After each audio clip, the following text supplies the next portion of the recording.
Nous rendons grâce à Dieu notre Père. Nous le louons ce matin, nous le bénissons pour sa fidélité et son grand amour. Car sa fidélité est toujours grande.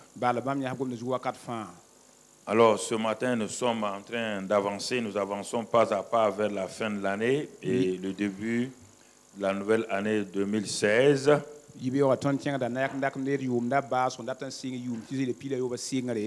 nous progressons avec notre thème Christ en nous, l'espérance de la gloire.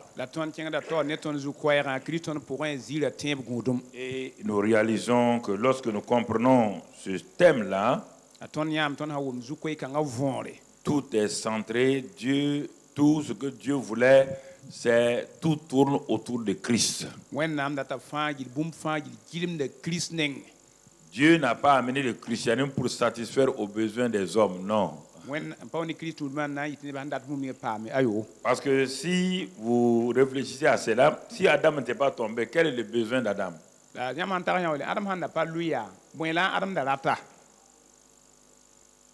Il avait besoin de se marier. Il lui avait donné une femme. Hein? Il avait besoin de la nourriture. Avant qu'il ne soit créé, Dieu avait déjà fait quoi? Il avait besoin d'être guéri. Est-ce qu'il pouvait tomber malade? Donc, le christianisme, ce n'est pas pour répondre aux besoins des hommes. Dieu a créé une famille terrestre afin de répliquer ce qui est au ciel et de se multiplier à tel point que la terre puisse ressembler au ciel. Maintenant, comme la race humaine est tombée, la race humaine, au lieu de se centrer sur la volonté de Dieu, s'est détournée pour se centrer sur ses propres problèmes. Et a oublié totalement pourquoi Dieu l'a créé. Et c'est cela que Dieu a envoyé son fils. Quand son fils est venu, vous ne l'avez jamais vu demander au Père de pourvoir à aucun de ses besoins. Oui ou non? Vous l'avez vu dire au Père de pourvoir à sa nourriture? Il fait textuellement comme le premier Adam qui n'était pas tombé. Il n'a jamais prié le Père pour lui donner ceci ou cela. Parce que tout ce que le Père avait été acquis à lui. Il prenait possession de ce que le Père avait. Voici le christianisme.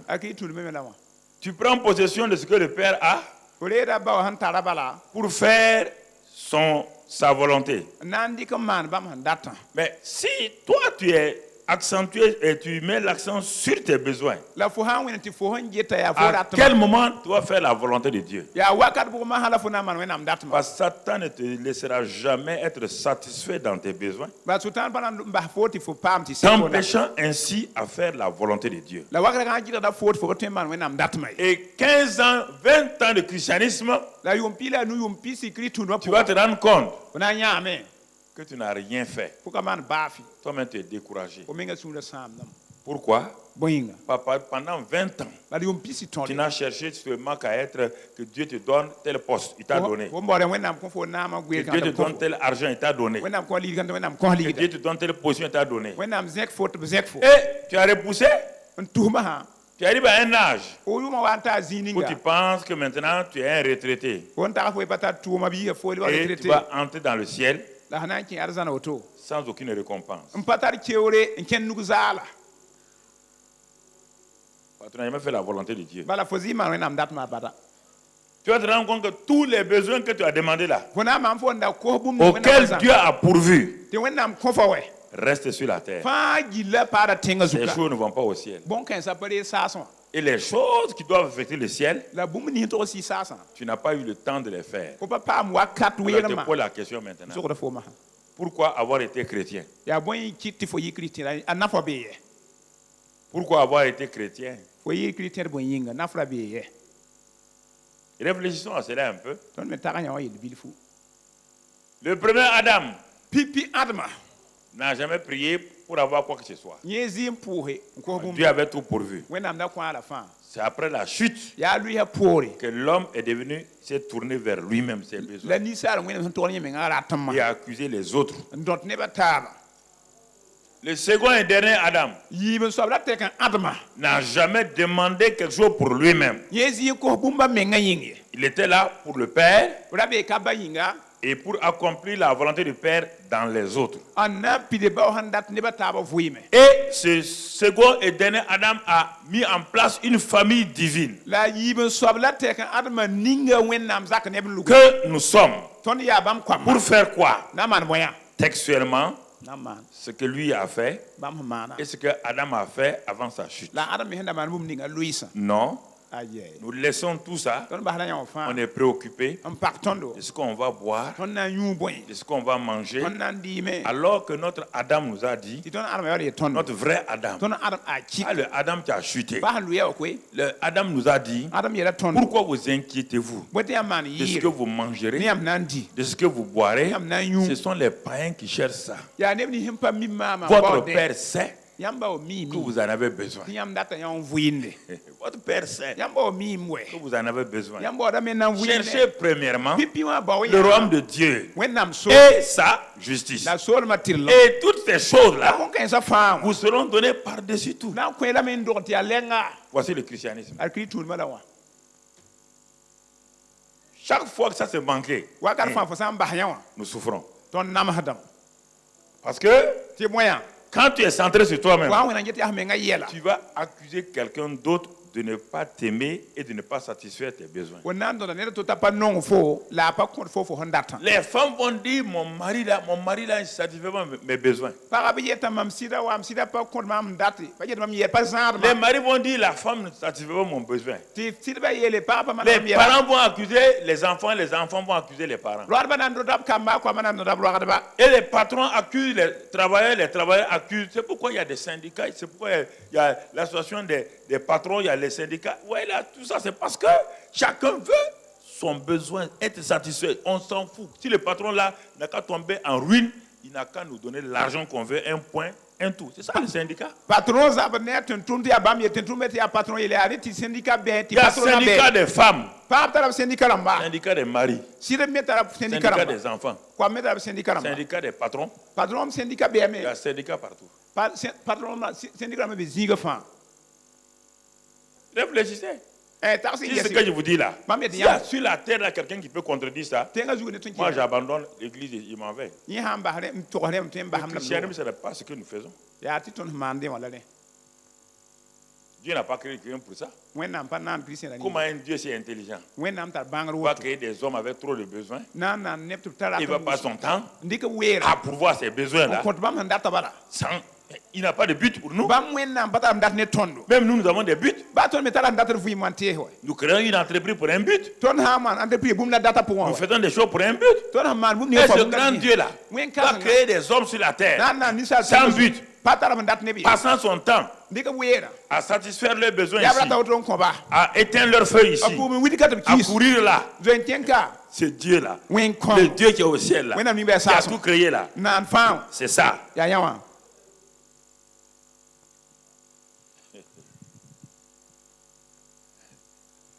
Réfléchissez un peu. Il n'a pas dit qu'il ne pourvoit pas. Il a dit, voici la priorité.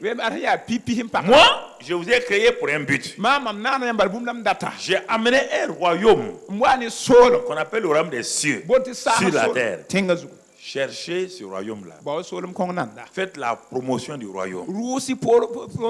Quant à vos besoins là, de délivrance, de guérison, de mari, de femme, de poste, d'argent, il dit, quand vous cherchez le royaume, vous n'avez pas besoin de chercher les autres choses. Ces choses-là vous accompagnent. tant qu'on n'a pas eu ça là, c'est des problèmes. Et on ne va jamais s'aimer même dans l'église. On pense que l'autre a pris notre place, que l'autre fait ceci ou cela. C'est pourquoi il y a des combats dans les églises. Réfléchissez. Si c'est faux, réfléchissez. Il dit la recherche de l'homme sur la terre. Une seule chose, c'est de savoir pourquoi Dieu m'a créé et de promouvoir son royaume.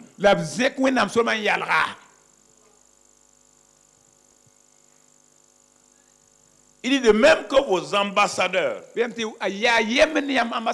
font la promotion de leur pays là où ils ont été envoyés. Et que le gouvernement du pays pourvoit à leurs besoins.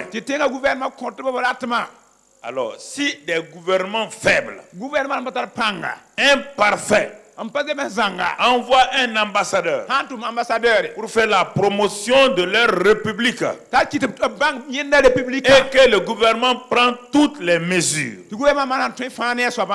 pour que cet ambassadeur ne souffre pas.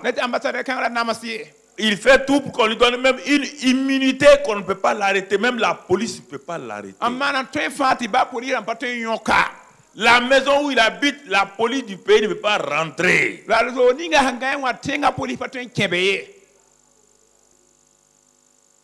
Si dans les pays, les hommes font ça, comment le grand Dieu va nous créer et il va nous laisser moins que les ambassadeurs des nations faibles. Mais si l'ambassadeur enfreint maintenant au règlement de l'ambassade, au lieu de s'occuper de promouvoir son pays, commence à faire trafic de l'or, va dans des choses bizarres dans le pays, les gens du pays vont lui dire, mon ami, on va pouvoir t'arrêter parce que tu as enfreint à nos lois. Satan n'a pas le droit de t'arrêter, de m'arrêter. Tant que, attendez, j'ai pas terminé ma phrase. Tant que j'obéis à mon père, Satan n'a pas le droit. Mais si je n'obéis pas à mon père, Satan a le droit. Le père lui donne le droit de m'arrêter. Vous vous amusez avec ça, hein? Vos prières ne feront rien dans ça. C'est des règles. L'immunité diplomatique prévaut pour l'ambassadeur qui obéit aux règles. Aux règles de la diplomatie. Il y a des lois de la diplomatie. Il y a des lois du royaume. Vous êtes d'accord avec moi, oui ou non? Bon, frères et sœurs, si vous ne comprenez pas ça là, si vous voulez prier. Ok, priez. Prier sans intelligence ne vous n'apporte rien. Alors, c'est pourquoi ce matin, on va voir un des éléments, parce qu'on est en train d'aller vers l'année suivante, on va parler des choses, mais ces choses-là dont on va parler ne peuvent pas être réelles si nous n'avons pas bien saisi ce que nous disons cette année.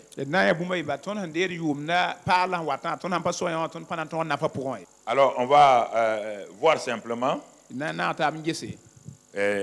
Voici les certitudes qui vous donnent le repos.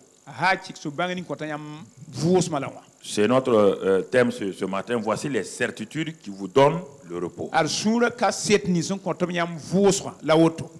Qui vous donnent le repos. Sans ça, vous ne pourrez pas ni suivre, ni vivre dans ce que nous allons voir en 2016 par la grâce de Dieu. Regardez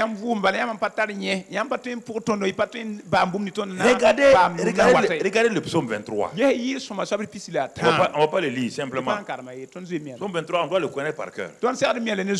Il dit, l'Éternel est mon berger, je ne manquerai de rien. Mais ça, c'est le chapeau. Ça, c'est le titre. Je ne manquerai de rien là. Le rien là, c'est tout ce qui vient après maintenant. C'est ça le contenu de psaume 23. Mais il commence le psaume 23 avant de combattre les ennemis, l'homme de la mort et tout ça là. Il commence par quoi? D'abord, il commence par quoi? Après cette première phrase, là, il dit quoi? Il me fait reposer.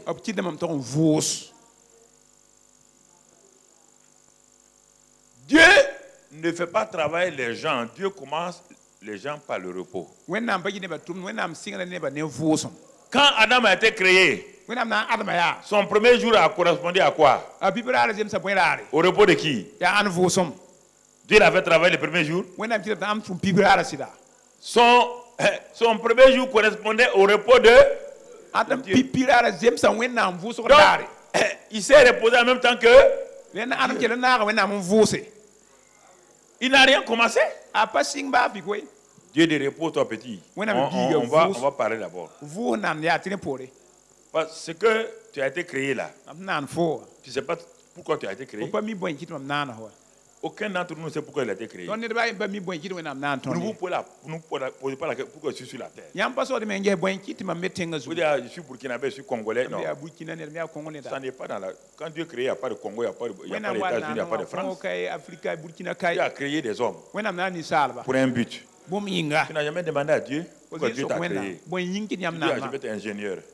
Ingénieur, c'est pourquoi? Ça fait quoi ingénieur?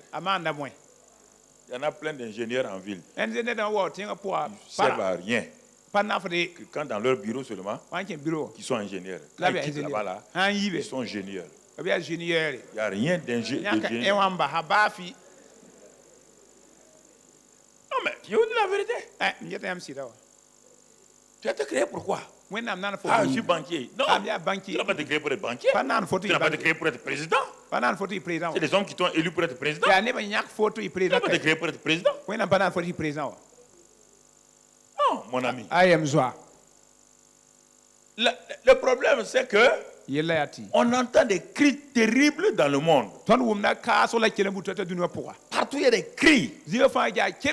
Et des gens se sont levés et se sont fait appeler philosophes. Ils disent, on va vous aider à vous taire. Les Hegel, les Nietzsche, tous les philosophes grecs et tous européens se sont levés. Les hommes sont en train de crier. Mais pourquoi les hommes crient? Ils crient parce qu'on leur a parlé de religion. Ils ont commencé à dire il n'y a pas de Dieu, il n'y a pas de Satan, il n'y a pas de péché. Ça, quand il mourait lui-même, il se dit je vais mourir maintenant, je ne sais pas où aller. Les philosophes ont essayé de calmer les hommes. Ils ont vu que ce n'est pas possible. Les cris continuent, eux-mêmes ils continuent à crier. Qui nous délivrera? Qui va nous libérer? Les psychologues, les psychiatres se sont levés, la psychanalyse, Freud et tout se sont levés. Rien. Les cris continuent. Qui va nous délivrer? On amène les gens à la psychanalyse, on les pose là-bas, on dit bon, de retourner dans ton enfance. On va voir peut-être dans ton enfance, il y a eu problème. Le type redescend même dans le sein de sa mère, on n'arrive pas à résoudre le problème.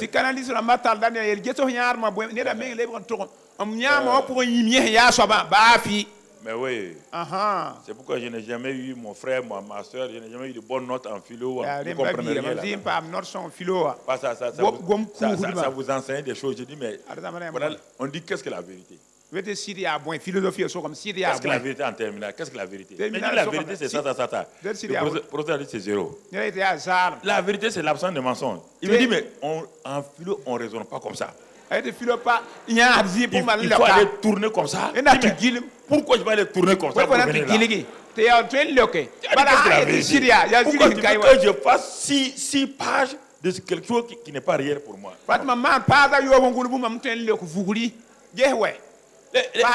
Les gens veulent nous imposer des choses dont ils ne sont pas sûrs eux-mêmes. Les religions ont été inventées maintenant. Écoutez-moi. Les religions ont été inventées. Après les philosophes, les psychanalystes, les religions ont été inventées. On va vous calmer. On va vous calmer. On va vous montrer comment aller vers Dieu. On va vous montrer comment aller vers Dieu. Chacun a eu sa religion. Chacun attend maintenant. Certains disent qu'il faut prier tant de fois. Les gens prient. Au moins ils prient là. Il crie encore, où est Dieu? On dit de jeûner. Jeûne. Où est Dieu? On dit de faire des sacrifices. Il faut des sacrifices. Où est Dieu? On leur dit de s'agenouiller. De s'agenouiller sur des cailloux. Il faut que tous tes genoux doivent s'ensanglanter. Dieu voit ta souffrance. Les gens ont fait ça. Pas de résultats. La question c'est pour moi, qu'est-ce qui ne va pas? Donc la jeunesse a dit, la religion ne marche pas. La psychanalyse ne marche pas. La philosophie ne marche pas. Les jeunes ont dit, vivons, dansons et on oublie tout. Ça ne marche pas. Allons dans les plaisirs. Mais c'est pourquoi la jeunesse est dans le plaisir. Tout ce qu'on leur a proposé, ça ne marche pas.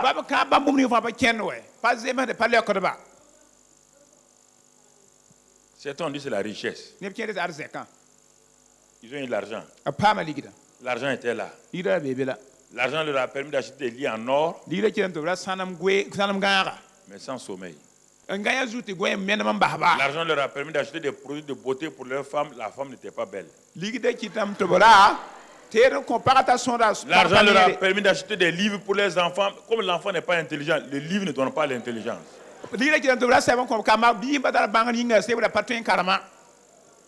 Oui, le monde est pris dans un piège. Et plus on devient riche, plus le taux de divorce monte. Parce qu'on veut maintenant 15 femmes. La richesse de Salomon l'a amené à combien de femmes? 1000. Parce qu'un riche n'est plus satisfait de sa seule femme. Il regarde toutes les femmes maintenant. Et il sait qu'il donne l'argent, il peut avoir. Et la perversion commence. Ce que je vous dis là, c'est pour nous aider. Regardez bien. Le monde a tout ça. Jésus n'est pas venu donner une religion.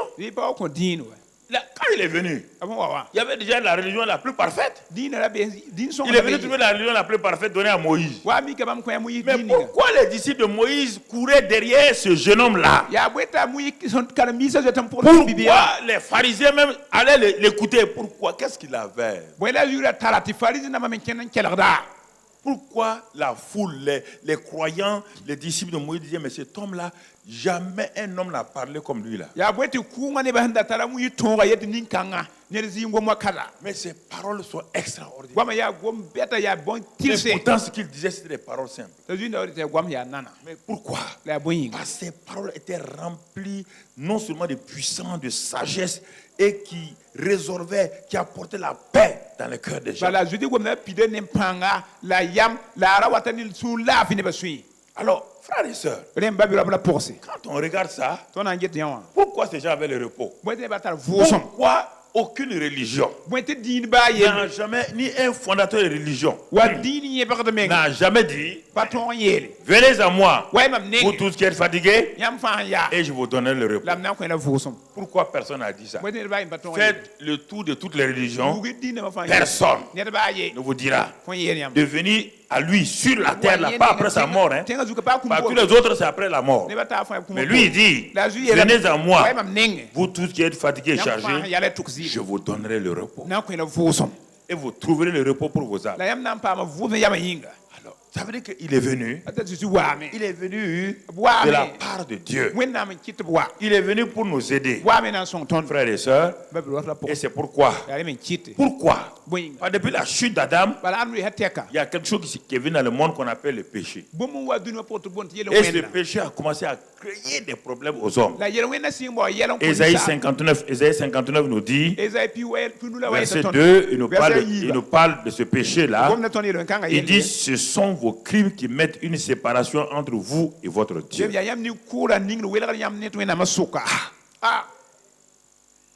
gens disent, mais on veut aller à Dieu, qui vous casse sa fâche et l'empêche de vous écouter. Mais pourtant, nous, on veut aller à Dieu. Nous savons que si nous trouvons Dieu, nous aurons le repos. Le prophète dit, malheureusement, le péché est une muraille entre vous et Dieu. Mais ce n'est pas un problème. Parce que ça va se résoudre facilement. Écoute-moi très bien. Je t'amène pas à pas. Ne t'arrête pas à un point. Simplement. Suis-moi dans le développement. Si le péché est une muraille, est un obstacle entre Dieu et les hommes, alors que Dieu veut que l'homme vienne à lui, que lui aille à l'homme, sûrement il y a une solution qui est prévue pour que la muraille là parte, pour que l'homme et Dieu soient ensemble. Voilà le problème. Quand on parle de péché, ne commencez pas à vous centrer sur vous-même, à commencer à compter vos péchés. Non. Je ne parle pas de vos péchés, frères et sœurs.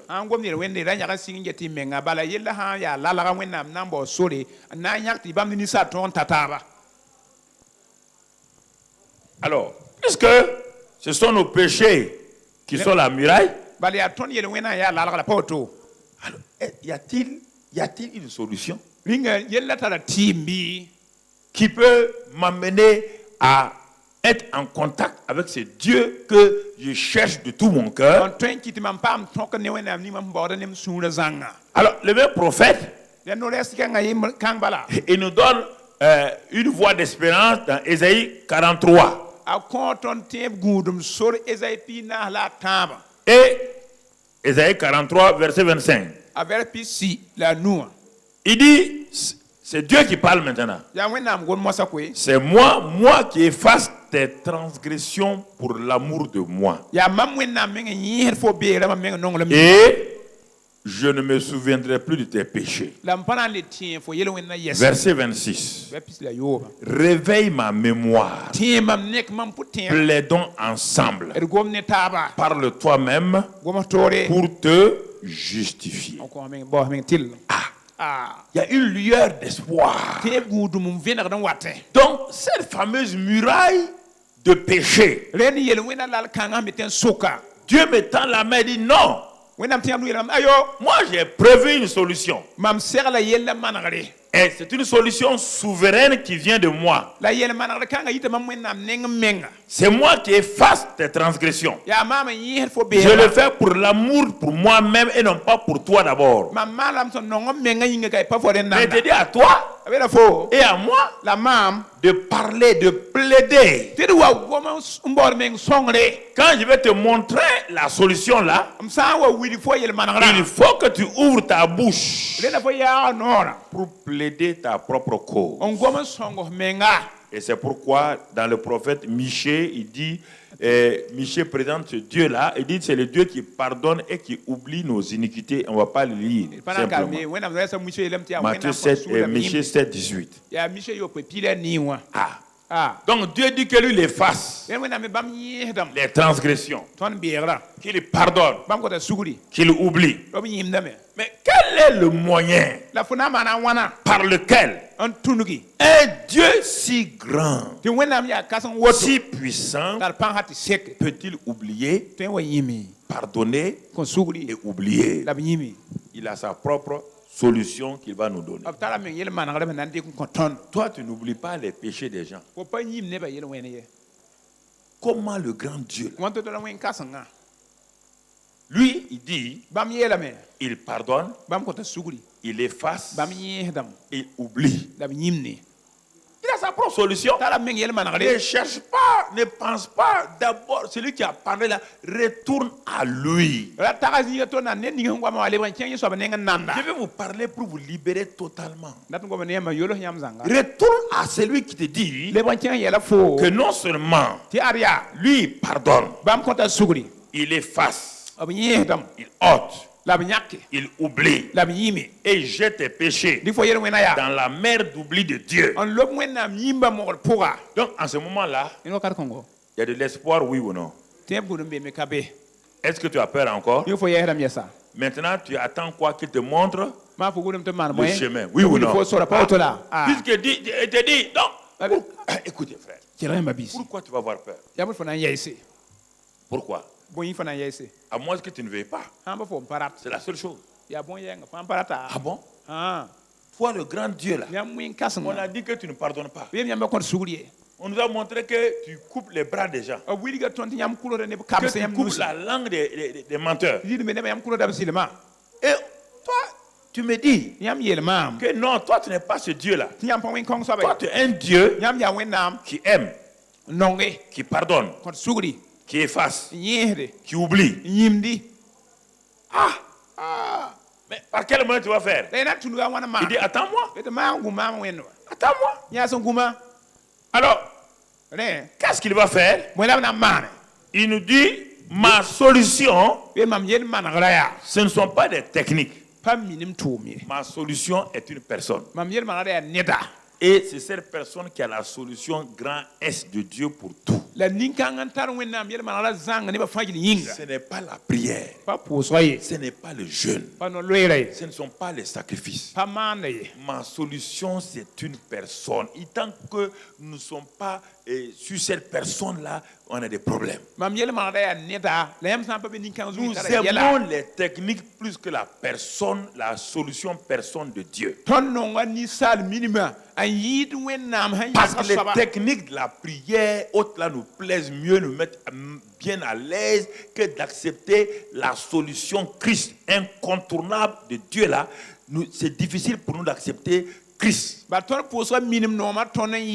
Dieu dit qu'il n'a pas d'autre solution. On a vu la dernière fois, il t'a dit qu'il est lui le chemin pour aller au Père. Nul ne peut aller au Père que par lui. Donc Dieu l'a désigné comme le seul chemin pour aller au Père. Il n'a pas désigné la prière, il n'a pas désigné le sacrifice, il n'a pas désigné autre chose. C'est Christ qui nous permet d'avoir accès au Père.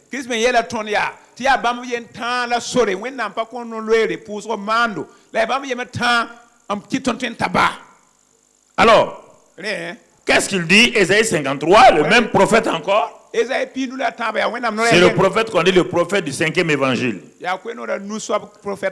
Il nous dit, bon, ok, il a dit qu'il va effacer, il a dit que les péchés, mais voilà, le même prophète revient. Et il dit, mais la solution de Dieu là a été blessée pour nos péchés. Ah bon? Et c'est pas fini? Il a été brisé pour nos iniquités. Ah, c'est le moyen pour nous pardonner, oui. Parce que vous devrez payer vous-même. Car le salaire du péché, c'est quoi? Mais j'ai payé moi-même. Moi-même, qui suis offensé là. Moi-même que vous avez offensé, offusqué là. Je trouve la solution en moi-même et je brise mon propre fils pour vous. Il faut être insensé de voir cette solution-là et mépriser ensuite Dieu, faire ce qu'on veut. Blessé, brisé. Il dit le châtiment qui nous donne la paix. Je l'ai fait tomber sur lui. Je l'ai frappé. C'est pas quelqu'un qui a frappé le Christ là. Moi-même, le Père. Je l'ai frappé. J'ai pris vos péchés, vos transgressions. J'ai placé sur lui. Et il a dit, et c'était un plaisir pour moi de le voir souffrir. Il n'a pas dit c'était un plaisir pour voir souffrir mon fils. Hein? Non. Souffrir pour qui? Pour vous.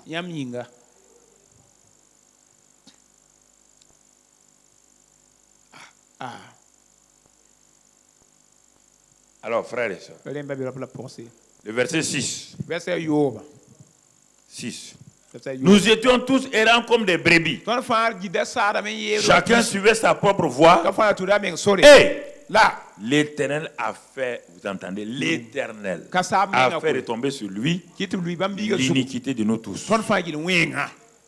Alors, mon cher frère, ma soeur, et toi qui es en contact avec nous,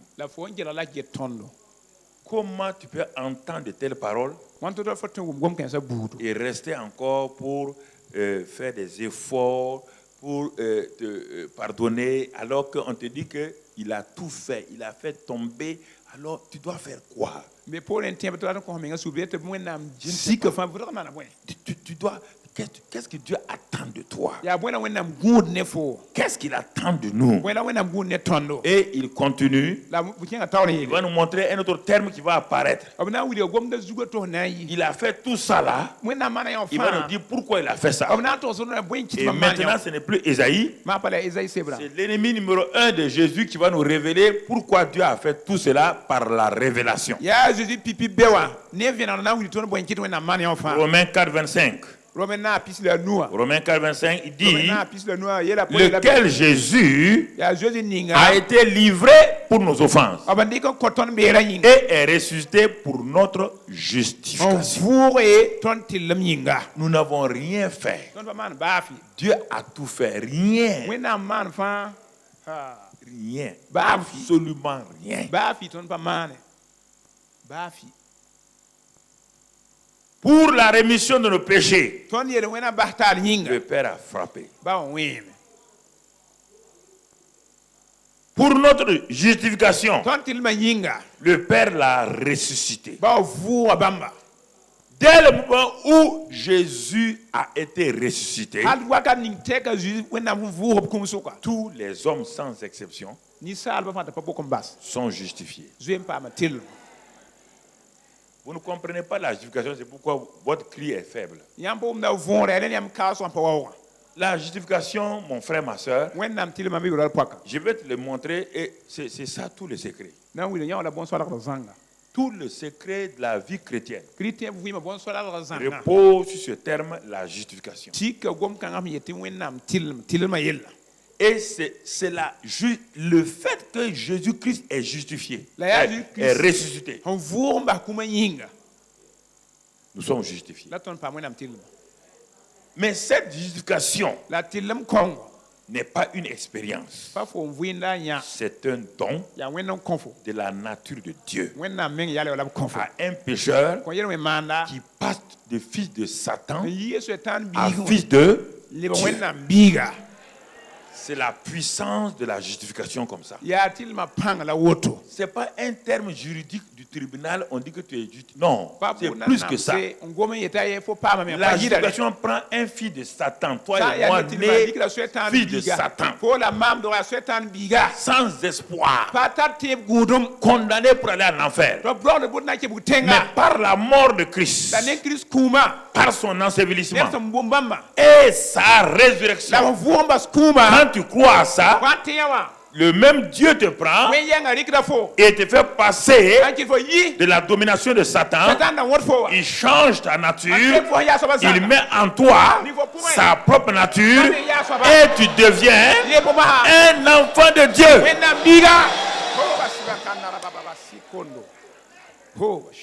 Tu as fait quelque chose pour ça? Attends, donc voilà. Écoutez-moi. Est-ce que vous avez fait quelque chose pour ça? Est-ce que j'ai fait quelque chose pour ça? Si nous ne comprenons pas ça, c'est pourquoi nous voulons nous vanter. Nous disons nous avons fait ça. C'est ça qui nous crée des problèmes. Parce que nous ne croyons pas d'abord à l'acte souverain de Dieu. Donc, Dieu m'a justifié. Et on va aller pas à pas. Quand il m'a justifié, alors qu'est-ce qu'il a fait? Romains 5, verset 1. Tout juste après 4, 25, c'est le dernier verset, le chapitre 5, maintenant verset 1. Regarde maintenant ce que Dieu dit. Il dit, étant justifiés par la foi, nous avons la paix avec Dieu par notre Seigneur Jésus-Christ. Maintenant, nous avons la paix avec qui? Dieu n'est plus en colère contre toi. Dieu n'est plus en colère contre moi. Tu vois? Parce que Dieu a payé le prix pour que tu sois réconcilié avec lui.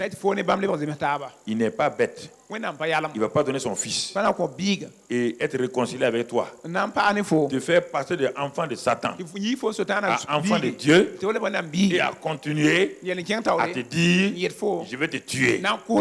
Mais donc Dieu, tu es insensé. C'est Dieu là insensé. Et comme ce n'est pas notre Dieu, ce Dieu-là n'est pas comme cela. S'il y a des dieux comme ça, ils ne sont pas notre Dieu.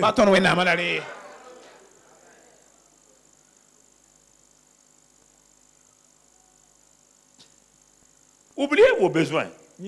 Oubliez, tant que vous ne comprenez pas ça là, vos besoins, Dieu va vous les donner. Il a donné les besoins aux Israélites. Ils sont tous morts au désert.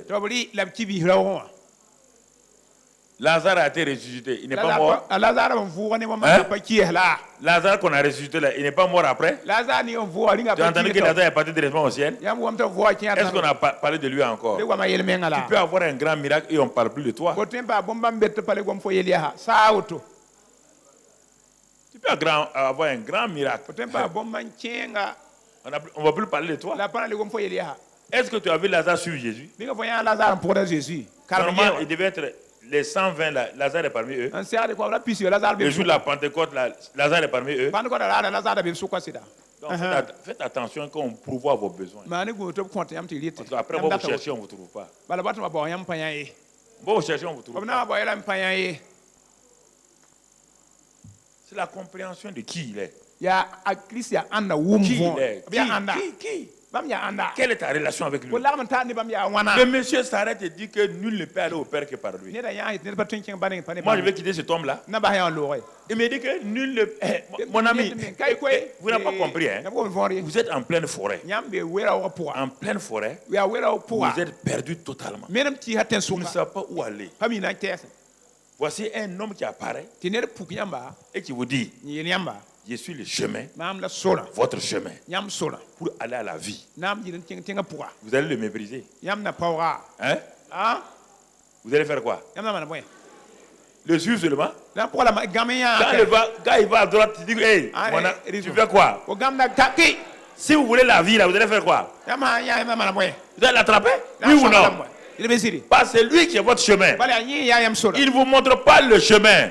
C'est lui votre chemin. C'est pourquoi les premiers missionnaires qui sont arrivés en Afrique centrale, comme il y a beaucoup de végétation, beaucoup de forêts là-bas, un chef de village a délégué un des guides, un de ses guides qui connaît bien les forêts. Le missionnaire voulait aller de l'autre côté de la forêt. Le chef de village a dit: non, il n'y a pas de problème. Il y a un guide là, il va vous conduire. Donc le missionnaire a pris son âne avec ceux qui travaillent avec lui. Et le guide là a pris simplement, vous savez, ils ont des petits manchettes. Le gars, il a ouvert, ils sont arrivés en plein milieu de la forêt. On ne voit même pas le soleil. La forêt vierge, on ne voit pas. En ce temps, on n'a pas exploité la forêt vierge, on ne voit même pas le soleil. Le missionnaire américain a eu peur. Il dit au monsieur là-haut: est-ce qu'il est sûr de lui-même? L'Africain regarde, il dit à l'interprète de dire au missionnaire que c'est lui son chemin. C'est lui. Lui il ne montre pas le chemin. C'est lui son chemin. Vous comprenez? Dans la brousse, il n'y a pas de chemin. À droite, quand on coupe, quelques heures plus tard, c'est fermé. Tellement l'invitation est chaude. Donc, c'est moi. Il dit seulement: il n'a qu'à me suivre. De se taire et de me suivre. Le missionnaire, avec ça là, la Bible, Jean 14, est devenue une réalité pour lui. Il est venu en Afrique, il ne savait pas que Jean 14 était une réalité. Jésus est le chemin là. C'est avec un païen qu'il a appris que Jésus est le chemin. Si vous ne comprenez pas les choses, Dieu va vous donner des leçons avec des gens faibles. Au bout de quelques temps, ils sont arrivés sur la route là-bas. Alors, le guide a dit: missionnaire, voilà où tu voulais aller. Il est retourné dans sa forêt. Il dit: maintenant vous pouvez aller. Est-ce que vous comprenez? Il a déclaré: je suis le chemin. Ne cherchez pas autre chose. Il est le chemin. Et Paul dit, quand j'ai cru en lui, ce dont je ne pouvais pas être justifié, tout ce que la loi ne pouvait pas me justifier, il dit, vous n'avez pas entendu mon cri? Quand j'étais un homme sous la loi, j'ai crié, misérable que je suis, qui me délivrera? Il dit, pourtant par rapport à la loi, personne ne peut m'accuser. Mais je n'ai pas de paix ni de repos. Dans Romains 7, qui me délivrera? J'ai crié comme ça. Et moi-même, la révélation est venue. Jésus-Christ. Depuis ce jour-là, je n'ai plus douté que Christ est le seul chemin. Il est la voie. Frère, ce n'est pas les prières. Ce ne sont pas les prières. Ce ne sont pas les jeûnes.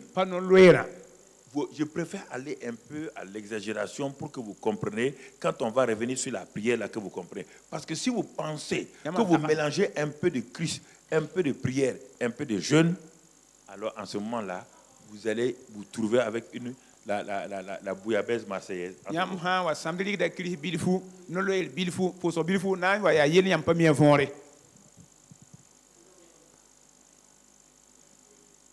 Nous devons être Christ-centrés. Tout commence par lui. Tout est fait par lui. Si tu ne crois pas à ça, il y a des gens qui n'arrivent pas. Ils ont une religion basée sur les jeûnes prières. Écoute-moi, allons dans un passage, ce n'est pas prévu, allons, mais comme le Saint-Esprit me donne ça, je t'amène ça là-bas. Allons dans Colossiens 1. Lis ce que Paul a découvert sur Christ. Voilà ce qu'il nous écrit dans Colossiens 1, verset 13. C'est 15 du moins. Il dit, ce Christ-là, il est l'image du Dieu invisible, le premier-né de toute la création. Car en lui ont été créées toutes les choses qui sont dans les cieux et sur la terre, les visibles et les invisibles, les trônes, les dignités, les dominations, les autorités. Tout a été créé par lui et pour lui. Il est avant toute chose et toutes choses subsistent en lui. Il est la tête du corps de l'Église. Il est le commencement, le premier-né d'entre les morts, afin d'être en tout le premier. Car Dieu a voulu que toute plénitude habitât en lui. Il a voulu, par lui, réconcilier tout avec lui-même, tant ce qui est sur la terre que ce qui est dans les cieux, en faisant la paix par lui, par le sang de sa croix. Vous avez entendu que Dieu a fait autre chose par quelqu'un d'autre?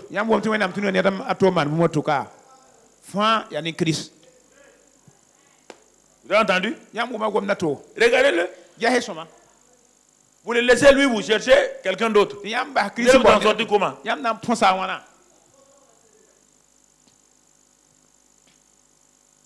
Tout commence par lui. Tout finit à lui. Tout les visibles et les invisibles. Ce qui est dans le ciel, c'est lui. Ce qui est sur la terre, c'est lui. Les dominations, c'est lui. Tout est par lui. Tout est pour lui. Tout est à travers lui. Rien n'a été fait sans lui.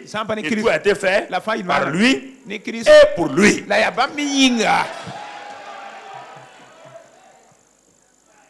Alors, si vous l'enlevez, le christianisme, vous n'êtes plus chrétien. Le mot chrétien est lié à quel nom? Le mot chrétien est lié à quel nom? Si vous êtes chrétien, Christ doit être au centre de votre vie. Pas autre chose. Mon frère, ma soeur. Avançons. Maintenant, cette justification-là, par sa résurrection, j'ai été justifié. Et étant justifié, j'ai la paix avec Dieu. Mais Dieu va plus loin. Par la bouche de Paul dans 2 Corinthiens 5, 21. Jusqu'à présent, j'ai été justifié. J'ai été justifié. Mais Dieu me dit qu'il va me donner une nature moi-même. Il va me donner un nom.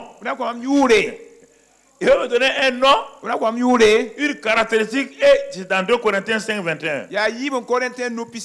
Qu'est-ce qu'il dit là-bas? Celui qui n'a point connu le péché. C'est lui, on parle de Christ qui n'a jamais connu le qui? Le péché. Dieu l'a fait devenir maintenant.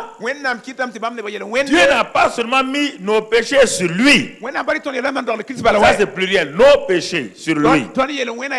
Maintenant Dieu l'a fait venir même devenir quoi? Le. C'est-à-dire qu'il l'a identifié à la nature de Satan. Jusqu'où Dieu est parti. On n'a pas dit les péchés. Christ a porté nos péchés. Maintenant, Dieu ne s'est pas arrêté là. Il a fait lui-même devenir péché. C'est pourquoi son âme va aller où? Pour aller en enfer. Il faut devenir péché. Il va aller où? En enfer. Mais quand il a fait devenir péché, toi tu es étonné pour ça. Tu dois commencer à danser. Il dit quand il a été fait péché pour nous, afin que, mon ami, nous devenions en lui justice de Dieu. Alors, quand Christ a été fait péché, Dieu dit maintenant, vous n'êtes pas seulement justifié, je vous donne un nom nouveau, vous appelez la justice de Dieu. Comment? Non, Seigneur. Quand vous comprenez ça, non, le mal, ça, vous haïssez le mal.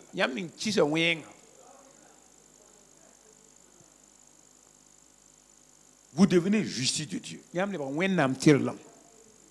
Si tu continues à pécher, c'est que tu n'as pas compris ça.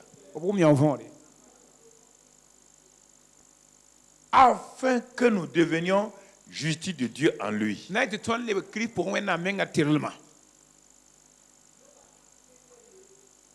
Donc, maintenant je résume. La justification, c'est quoi? C'est la capacité que Dieu donne à un être humain né dans le péché, qui a accepté Jésus-Christ comme sauveur et Seigneur, de devenir juste à ses propres yeux, de recevoir sa propre nature, la nature divine. Cette nature divine qui va lui permettre de mettre au dehors tout complexe d'infériorité, toute culpabilité, toute mauvaise conscience, et de pouvoir se tenir devant Dieu comme le Fils, sans peur de Dieu, et se tenir devant Satan sans peur de Satan. C'est ça que la justification donne. Elle te donne. Quand tu vas vers Dieu, tu n'as plus peur. Quand tu parles à Dieu, tu n'as plus peur. Quand tu te tournes vers Satan, tu n'as plus peur de lui. Tu comprends? C'est ça que la justification te donne. C'est ça que ça te donne. Ce n'est pas une expérience. Le fait que Christ soit ressuscité, que tu as accepté là, tu es, si tu veux maintenant tu crois, si tu veux tu ne crois pas, fais tous les efforts que tu veux, tu ne seras jamais justifié. C'est un don que Dieu t'a donné et qui est lié à la résurrection de Christ.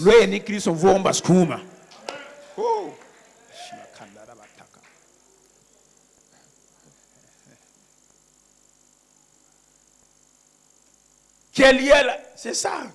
Donc, chacun d'entre vous ici, actuellement, vous devez être rempli de joie. Tout ce qui te troublait, les luttes que tu as pour tes péchés là, Dieu te dit, mais quand toi tu dis que tu es pécheur, donc tu m'insultes moi, mon fils pécheur. J'ai fait devenir mon fils péché pour que toi tu deviennes justice. Toi, tes péchés que tu commets là, ça peut changer ta nature encore. Ça peut changer ta nature? Non!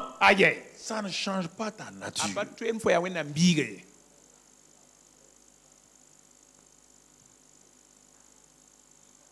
C'est pourquoi on a fermé la Bible devant les gens pendant des années. Parce que si vous voulez dominer les gens, fermez la Bible. Si vous voulez dominer des gens, fermez la Bible devant eux. Dites-leur qu'ils ne comprennent pas la Bible. Et vous allez leur imposer toutes sortes de choses bizarres. Mais le jour que vous ouvrez la Bible, qu'ils lisent la Bible là, ils sauront que vous leur avez menti. Et c'est ça qui a des problèmes pour beaucoup de gens aujourd'hui. Leurs adhérents lisent la Bible maintenant, ils savent que leurs gens les ont menti.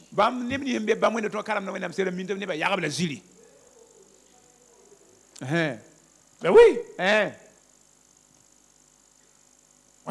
Voilà. Fils de Dieu. Non, on dit, vous êtes des pauvres petits pécheurs. Pauvres petits pécheurs, ayez pitié de nous. Un enfant de Dieu.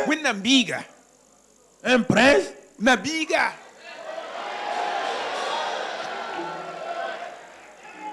Mais c'est une insulte.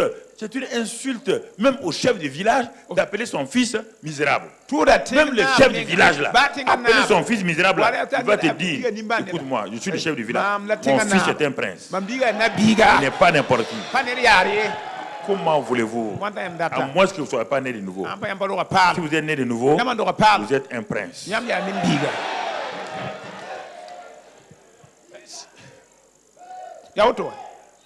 Et automatiquement, est-ce que le prince peut aller n'importe où?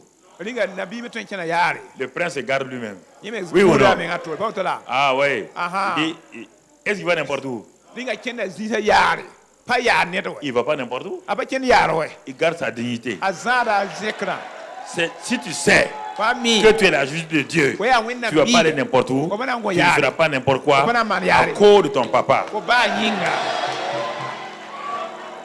Tu n'as pas besoin de prier pour ça. Dans ce monde-là, tu entends parler des chefs. Dès qu'un petit prince, le prince de Galles, fait un petit scandale, tout le pays est scandalisé, oui ou non? Dès qu'un prince pose un acte, tout le monde, tout le pays est attristé. C'est pourquoi il fait attention. Même pour se marier, il fait attention. Le prince veut se marier à qui? Ah non, non. C'est pas sa catégorie. Les gens veillent sur ça. Si les gens de la terre veillent que leur prince soit correct, comment voulez-vous que le ciel, les anges de Dieu, ne veillent pas que tu sois correct? Vous ne comprenez pas? Si un prince se conduit comme un vagabond, si on le tue quelque part, c'est dommage. Comprenez ça, frère. Comprenez ça. La dignité de prince, tout de suite change ton comportement.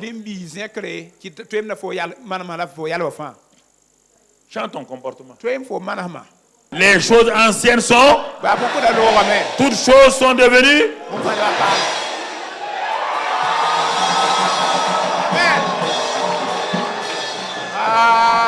C'est ça la justification. C'est ça la justification. Dis avec moi, je suis la justice de Dieu en Christ. Il n'y a aucune condamnation sur moi parce que je suis caché en Christ. Caché en Christ. Satan ne peut pas me condamner. Le monde ne peut pas me condamner. Car je ne suis pas une créature changée. Je suis une nouvelle création qui n'a jamais existé. Que le monde n'a jamais connu. C'est pourquoi, monde, regarde-moi. Tu ne m'as jamais vu. Tu ne m'as jamais connu. Je suis une création nouvelle. Apprends à me respecter. Amen. Amen. Gloire à Dieu. Gloire à Dieu. Tant que vous ne croyez pas vous-même, personne ne croira en vous. Qui va croire en vous? Toi, tu ne crois pas en toi, qui va croire en toi? Qui va croire en toi? Sois honnête là.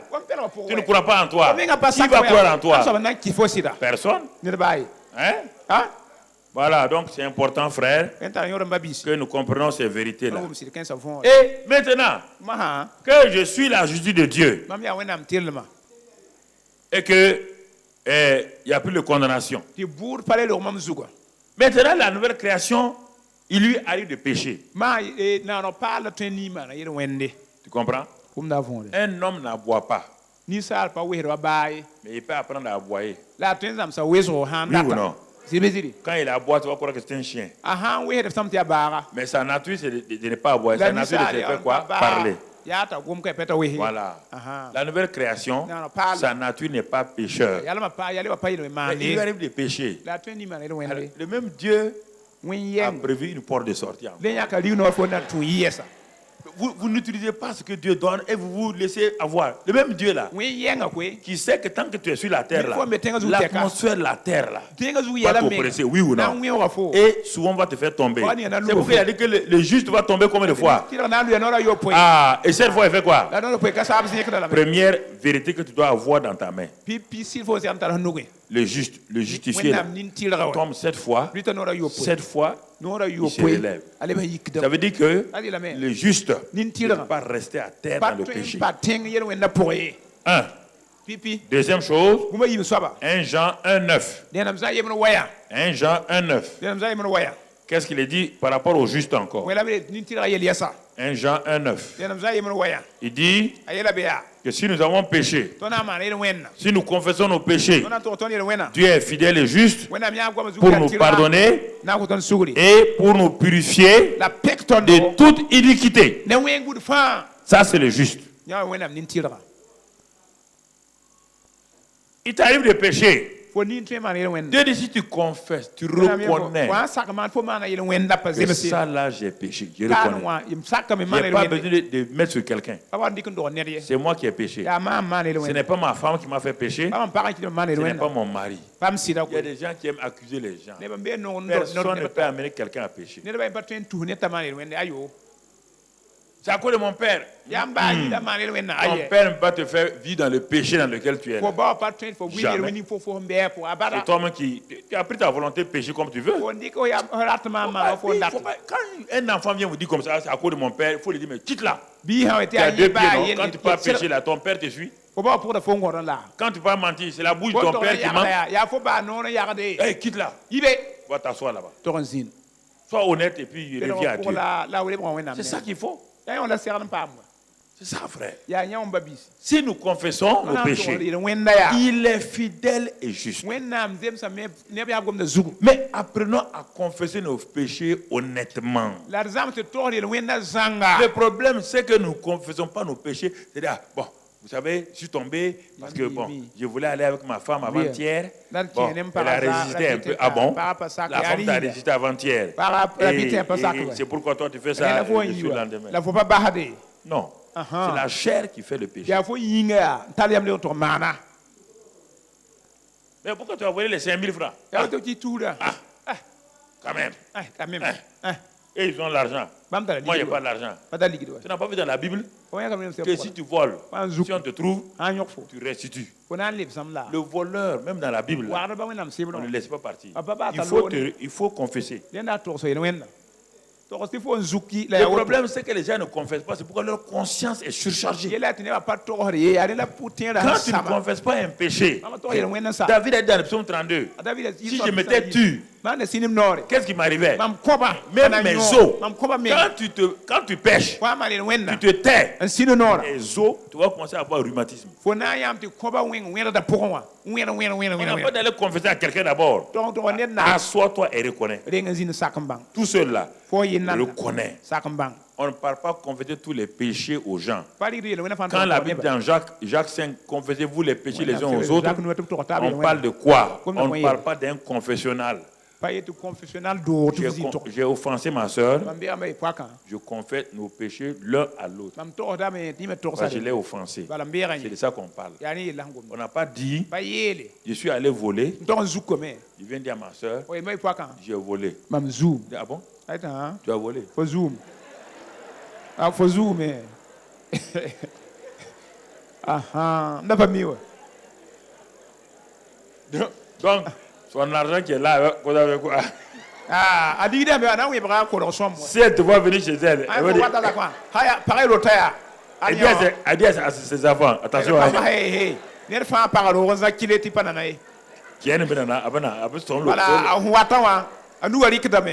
Il va voler. Les gens ne comprennent pas la Bible. Confessez vos péchés les uns aux autres. Ça veut dire que les péchés que vous avez commis les uns contre les autres. C'est normal. J'étais offensé. Il vient te demander pardon. Après, se promener maintenant, aller dire tous tes péchés aux gens à gauche, à droite. Après, tu entends en ville maintenant ton nom. Non. Il faut avoir le courage de reconnaître que j'ai péché. Il ne faut pas avoir peur. J'ai péché, Seigneur. Ce n'est pas mon voisin, ce n'est pas mon oncle, c'est moi. C'est moi qui ai péché. C'est ça qui faisait la force de David. Mais Saül, jamais.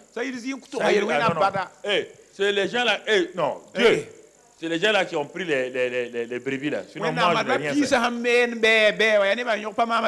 C'est pourquoi Dieu a dit, il dit à Samuel, il dit Saül là, je peux entendre parler de lui. Il faut arrêter de vouloir manipuler Dieu.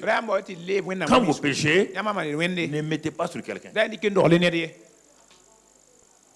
Ne mettez pas sur quelqu'un. C'est votre péché. Assumez votre péché. C'est fini.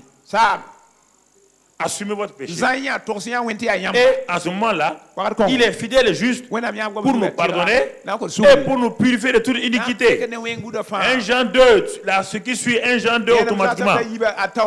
Après 1 Jean 1, 9 là, c'est 1 Jean 2 qui vient automatiquement. Regarde ce qui est là-bas. Regarde ce que Dieu te dit, vous, nous les justifier. Nous les justifier. Il dit, mes petits enfants, je vous écris afin que vous ne péchiez point.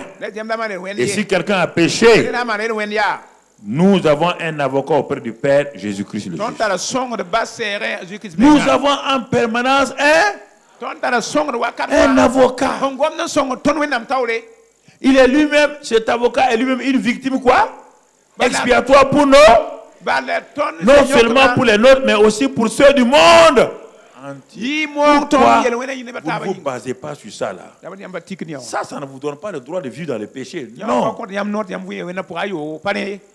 Non. On n'a pas dit de pécher volontairement. Si tu dis à la fin, on va te montrer que si tu pêches volontairement, un jour viendra où ce sera trop tard pour toi. Si nous confessons nos péchés, il est fidèle, il est juste pour nous pardonner et nous purifier. Parce que nous avons un avocat auprès du Père. Il s'est fait avocat en montrant au Père qu'il est la victime expiatoire. Il montre au Père son sang en permanence. S'il te demande pardon, Père, tu lui pardonnes. Par dès le mot tu as accepté mon sang là, Père, il n'y a aucun problème. Et tout de suite, tu es dans la paix, tu as la joie. Et c'est ce qui donne la victoire à un chrétien. Vous gardez le péché dans votre cœur 3 jours, 4 jours, vous ne confessez pas. Quand vous gardez le péché, la Bible dit que si la nuit se couche, le soleil se couche, ça devient un problème et Satan profite pour vous créer d'autres problèmes.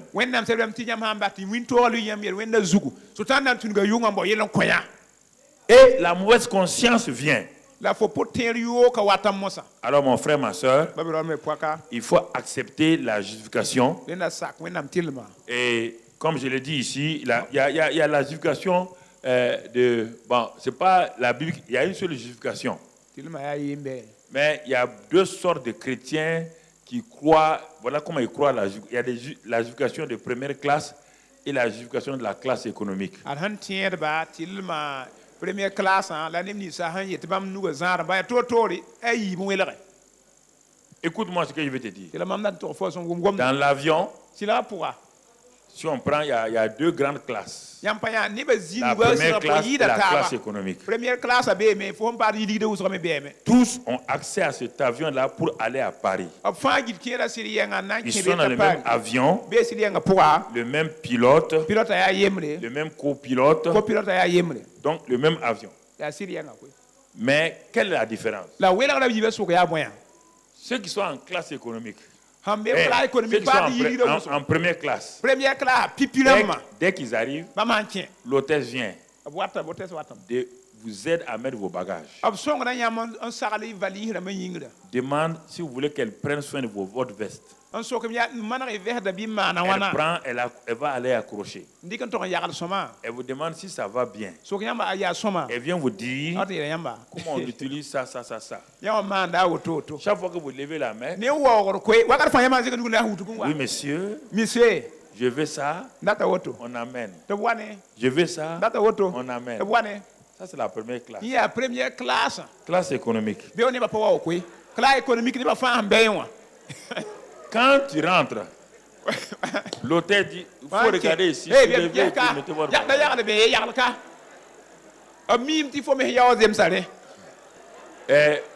tu mets là-bas.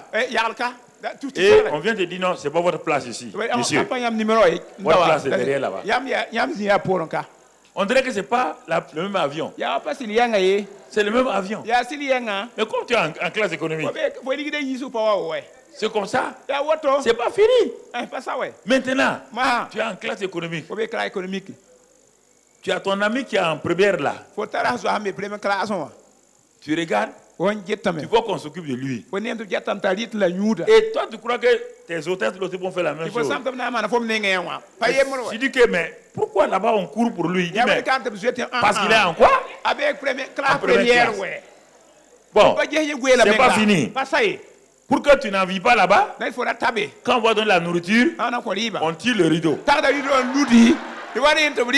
On tire le rideau. On tire le rideau.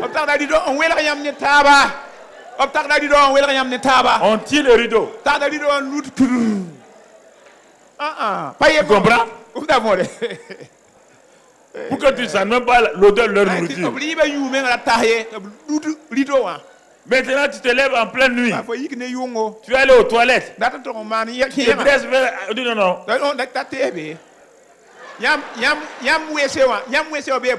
Toilette, c'est pas derrière. En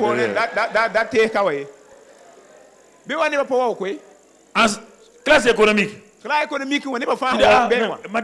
Madame, j'ai de longues jambes. C'est comme ça. Première classe là. Même si tu es court comme ça, tu viens lit. Tu dors là-dedans. Donc, je pose la question. Tu es injustifié de quelle classe?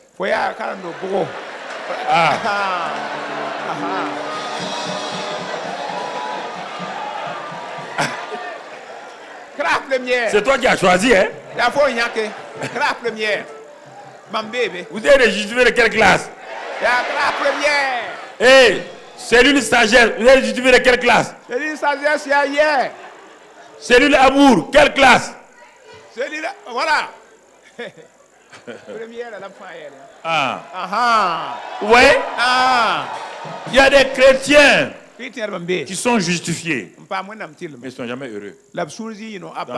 Oui, la justification. Oui, on est justifié. Ce que le pasteur a dit là, c'est pas faux. Hein? On est justifié, mais quoi? Bon, quand même, on doit souffrir un peu. Ah bon? Les justifiés qui ne sont pas contents de leur justification, qui ne croient pas que c'est réel.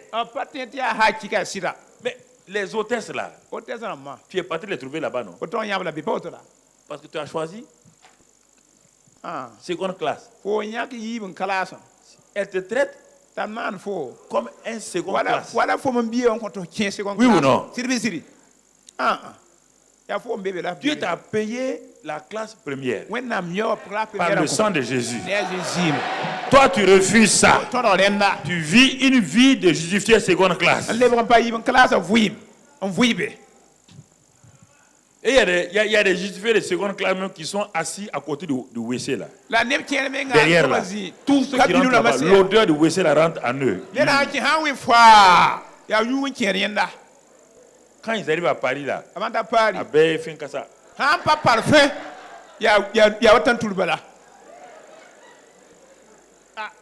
Non, écoutez.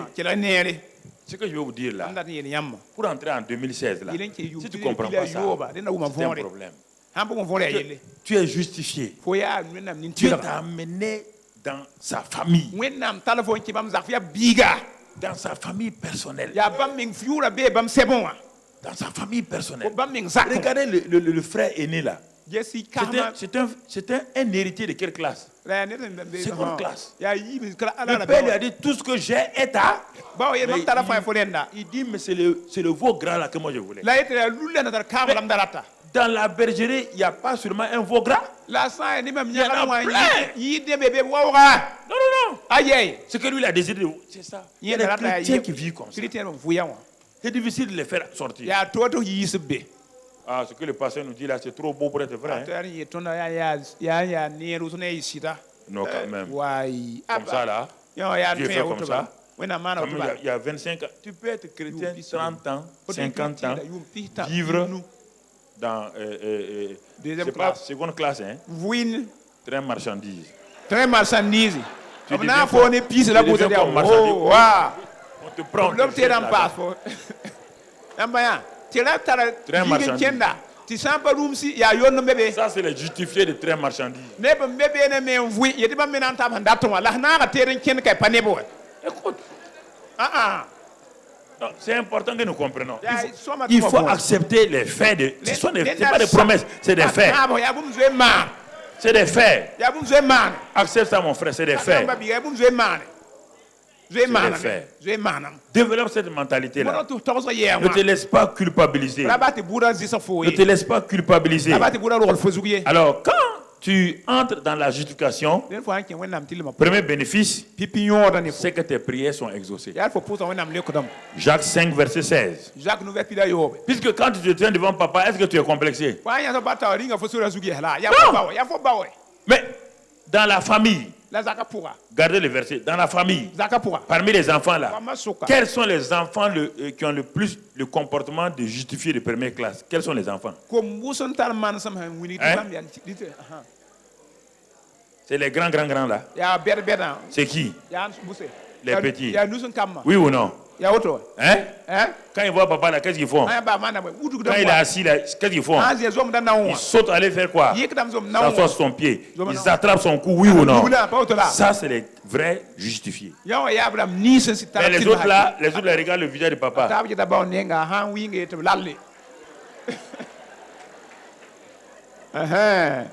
Et puis, ils appellent leur petit frère.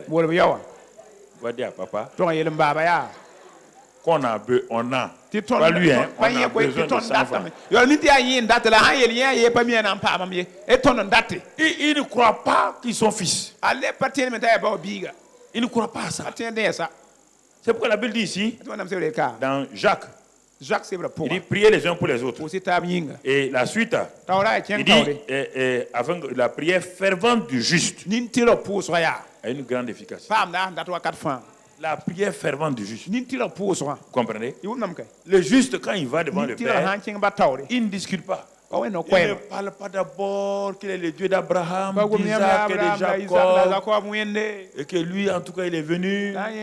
Lui aussi, il est un cousin de la maison. Bon, il faut comprendre Dieu. C'est la grande famille. Dans le ciel, il n'y a pas de grande famille.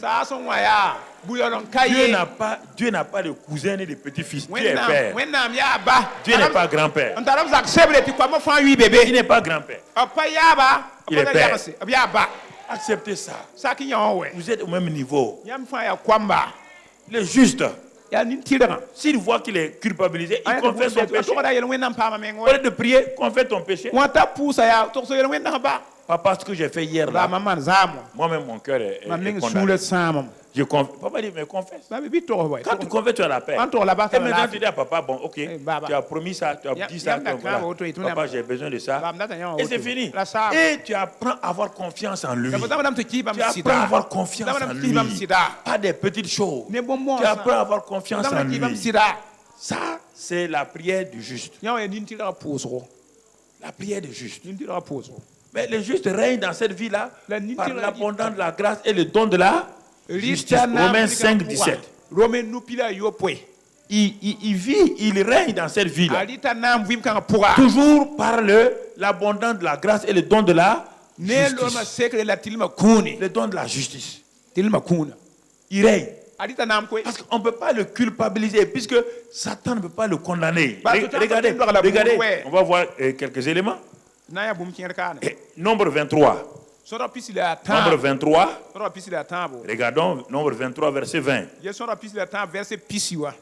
Nombre 23, verset 20. Tu vas comprendre ce que Dieu a. Ça, c'est la justification dans l'Ancien Testament. Même dans l'Ancien Testament, regarde. Balaam, regardez. Balaam a été appelé pour maudire Israël.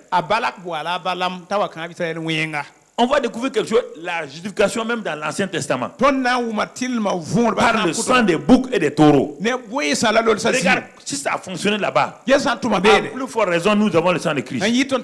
Balaam dit, voici, j'ai reçu l'ordre de bénir. Et Dieu a béni, je ne le révoquerai point. Il dit, j'ai reçu l'ordre. Il dit à Balak, je ne peux rien faire. Quand j'ai voulu le maudire là, j'ai reçu l'ordre de le bénir. J'ai reçu l'ordre. Parce que Dieu dit qu'il a béni. Dieu dit qu'il a béni, il ne va pas révoquer sa bénédiction. Dieu a dit au juste que tu es béni de toute bénédiction. Dieu ne va pas retirer ça.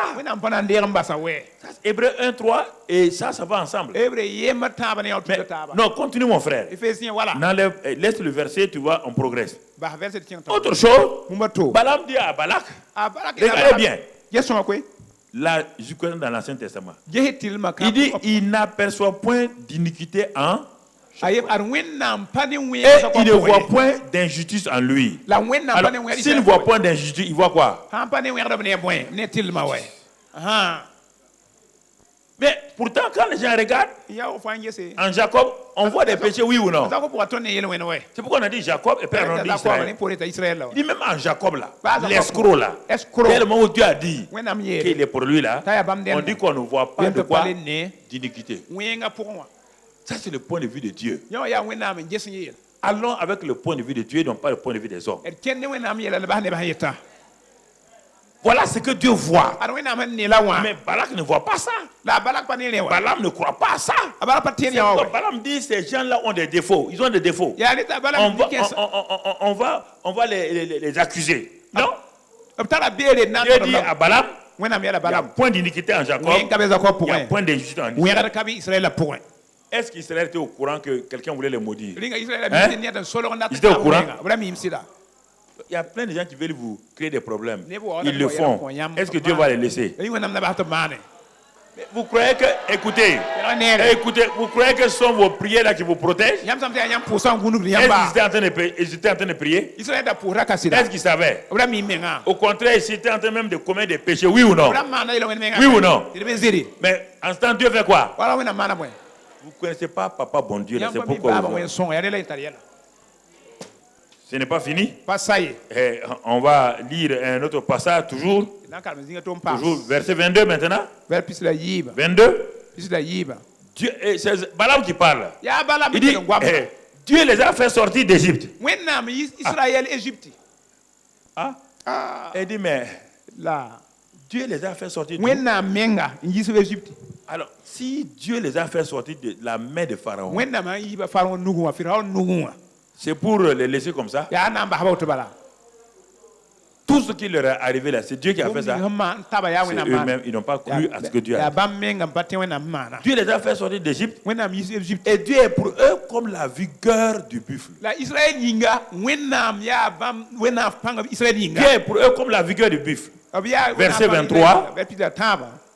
L'enchantement ne peut rien contre Jacob.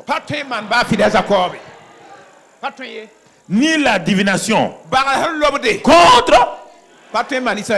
Alors, est-ce qu'ils ont prié pour ça? Pourquoi vous priez pour ça alors que votre justification est supérieure à leur justification? L'enchantement ne peut rien contre Jacob l'escroc. La divination ne peut rien contre Israël le prince. Ils ne sont pas nés de nouveau. Ils n'ont pas la nature divine. Ils n'ont pas le Christ en eux. Toi, tu as tout. Et tu es inférieur à eux. Tu n'as pas compris le christianisme. Et tu es inférieur à eux. Il te faut jeûner 30 jours, 40 jours pour obtenir et même. On ne peut pas prier. Tu as beau jeûner 150 jours, tu ne peux pas obtenir la justification. La justification, c'est d'apprendre où à laisser. C'est d'apprendre où à. Parce que la résurrection de Christ, il ne va pas être ressuscité 2 fois. Il est ressuscité une seule fois. Tu acceptes ça. Regarde la fin du verset.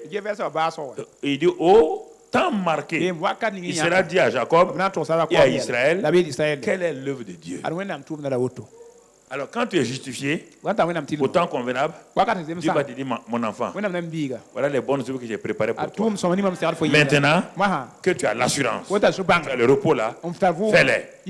Mais si je t'avais dit de faire les œuvres là, au moment où tu es troublé, tu peux les faire. Au moment où tu as des problèmes, tu peux les faire. Mais maintenant que tu sais que je t'ai justifié, il n'y a pas de condamnation, il n'y a plus rien contre toi, tu as le repos. Voici ce que j'ai préparé pour toi. Fais-le, accomplis-le. Et alors, ça sera facile pour toi, mon frère. Ça sera facile. Parce que Christ est ta justification. Christ est ta sagesse. Christ vit en toi. Alors, aucune accusation ne peut, parce que tu es revêtu du vêtement de justice. Élève ta voix pour remercier le Seigneur. Élève ta voix pour remercier le Seigneur pour la justification que tu as reçue par la résurrection de Christ. Ce n'est pas une promesse. Parce que tu as cru en Christ. Tu as cru en Christ crucifié. Tu as cru en Christ ressuscité. Tu as cru en Christ qui a été élevé. Et le Saint-Esprit t'a donné le vêtement de justice. Tu es justifié. Entièrement justifié. Il n'y a plus de condamnation pour toi. Donc mon frère, ma soeur, vois cette parole-là. Et tu vas rentrer en l'an 2016 avec le repos de Dieu. Et alors ce qui va se passer en 2016, ce sera facile pour toi. Mais si tu n'as pas ce repos-là, ce sera difficile. Remercie le Père, remercie le Père pour la justification. Et s'il y a des péchés, quand tu vas t'asseoir avant de prendre la Sainte Seine, confesse ces péchés-là. Ces péchés qui te culpabilisent là, confesse-les. Il est fidèle et juste pour les pardonner et pour te purifier de toute iniquité. Et la grâce de Dieu va être dans ton cœur. Le repos de Dieu va se manifester. Le Saint-Esprit sera à l'aise en toi et rien ne pourra te nuire. Et Satan ne pourra pas te nuire. Aucune œuvre des ténèbres ne pourra te nuire. Rends grâce au Seigneur. Bénis le Seigneur. Exalte le Seigneur. Magnifie-le. Glorifie-le. Exalte-le. Le roi des rois. Le Seigneur des seigneurs. Soit béni et soit loué. Au nom de Christ Jésus. Amen. Amina.